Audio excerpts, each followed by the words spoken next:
Hey guys, once again, I am a bad YouTuber. I did not get anything out this past Friday, but there is a reason for that. On Thursday, there was a book signing at the Union Square Barnes & Noble in New York that I just had to attend. Because Jennifer Lynn Barnes, the author of the Inheritance Games trilogy and then this new book, The Brothers Hawthorne, was doing a talk there with Maureen Johnson, the one who wrote the Truly Devious trilogy and the continuing books. Because I think she has, let me see, I think there's The Box in the Woods and then 9 Liars that are also part of the Truly Devious world.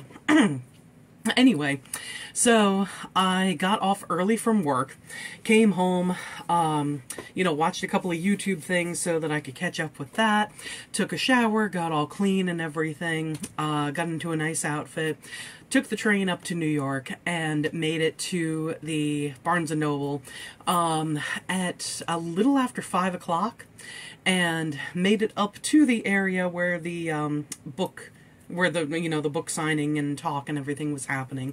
Got my wristband, which I still have right over here. And got the copy of the book, got a little bag for it and everything. The bag of which is actually right here. And found my way to a seat that was nice and pretty close to the front. I think it was around the 5th row or so.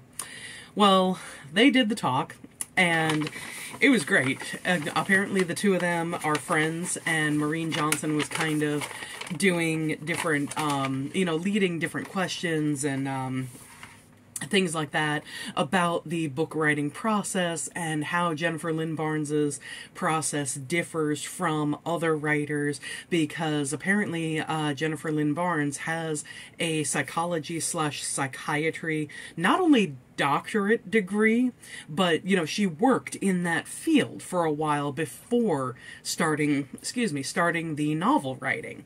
So she was talking about how she puts different psychological aspects into how she writes the books, into how she plots out her characters, and a whole bunch of different things like that. And it was fascinating because I love psychology myself. So, something like that was just right up my alley to hear.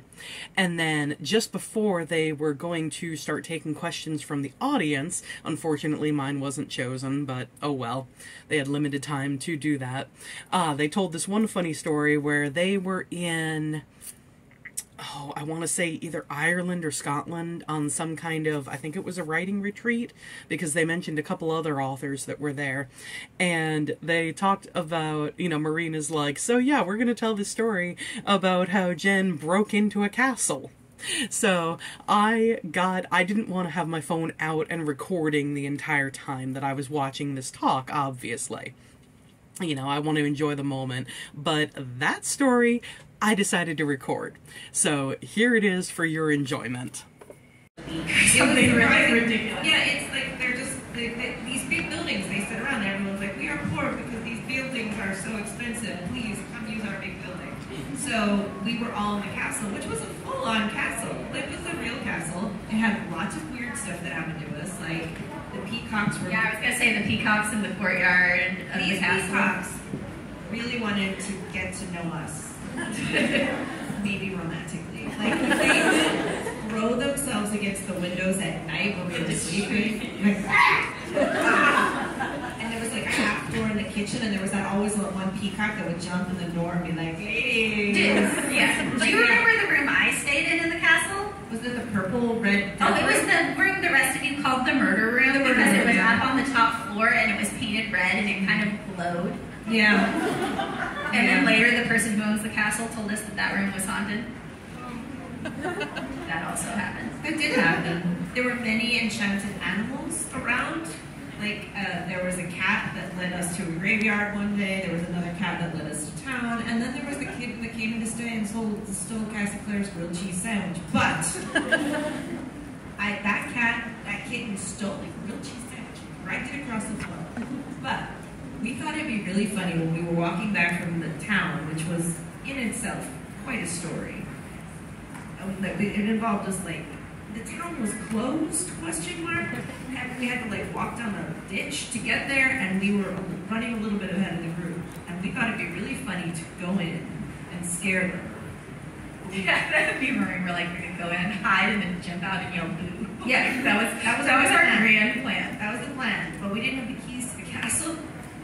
So there was a window that was open like this much. Jen was like, I can get in it. We were like, but how? It's open that much. And somehow we got it open like this much. And she did this like, first of all, she used to be a gymnast, so she did like a back bend. Because like she had to get over a table and a lamp, and she did this back bend. And we were like, she is back bending into this castle. Jen was back bending into the castle. And it was really hard looking. Like she was like doing, it was like she was doing the thing we have to get. It was a challenge. It looked really hard, and we just stood there and like, look at that. Back bending into a castle. And we got in, and we hid, and we were not scared at all. No. They come home, we're like, boo. It was so much work. We're like, yes. And they're like, oh, hey, did you get here ahead of us? She backbent into a castle. We tried to tell them that, and they just weren't that interested. But on that note, it's time for your question. Yeah, so how awesome was that? After that, they did the questions. Like I said, unfortunately, mine wasn't chosen, so I did not get to find out. As far as inheritance games, there is the main character named Avery Kylie Grams, and her name is an anagram for a very risky gamble. And I wanted to ask, you know, was that something that was just a flash of inspiration? Or was it a long, drawn-out process to figure out her name and the anagram, and ultimately which came first? You know, did she have a very risky gamble in her head with the idea for this novel and then decided to play with it until it could become a name? Or, you know, what was the process there? But anyway, though, you know, we all got online and got Jennifer Lynn Barnes was sitting up on the little stage thing that they had set up, and Maureen Johnson was over here just talking to other people and stuff, and you could talk to her when you came down after getting the autograph, you know, in the Brothers Hawthorne book. So like I said, I had this bag and I had a notebook with me. So I'm standing there basically like this.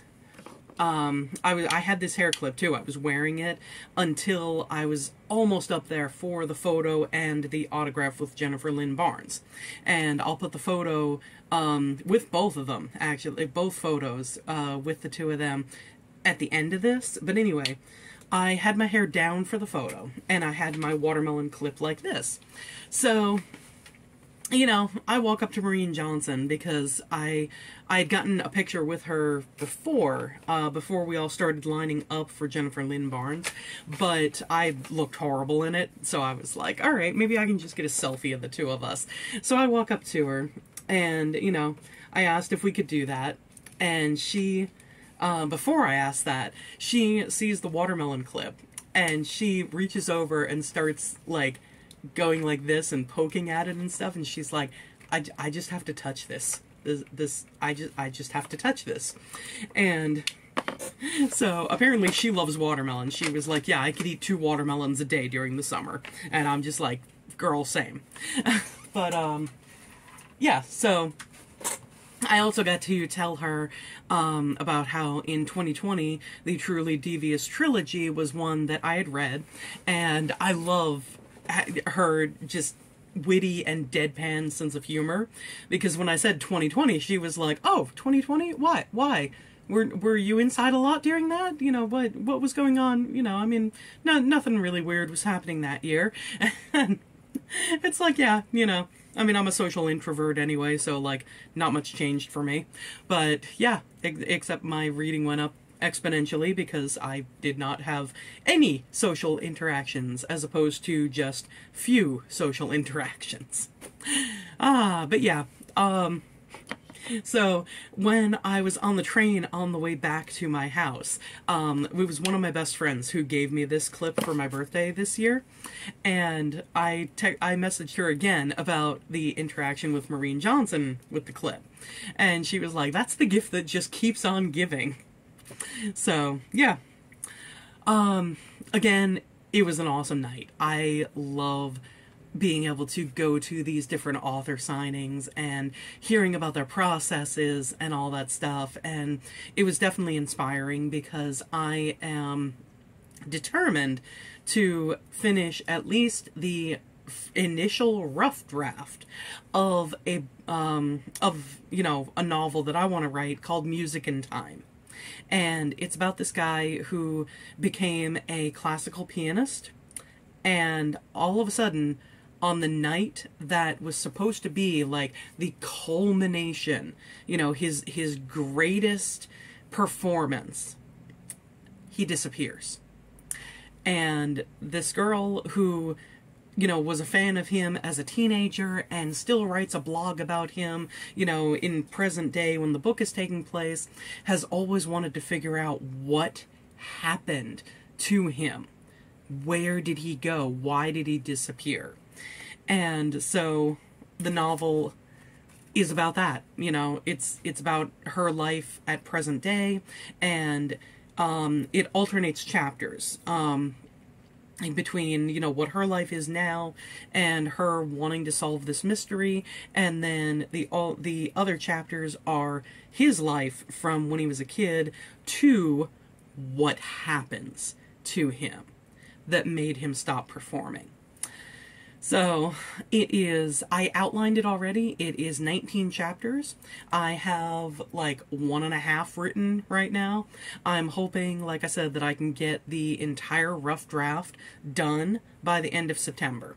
And then I'm going to see if I can find my notepad with all of my other novel ideas on it. And I'm going to take those and I'm going to write outlines for them, and I'm going to see what I can do to write all these different rough drafts. Because at least that way, there's a rough draft out there. It's not just in my head anymore. So we'll see how well that works. I can hope. But anyway, enjoy the pictures of myself and Jennifer Lynn Barnes and myself and Maureen Johnson. And yeah, thanks for watching, guys. I will see you Wednesday. Bye.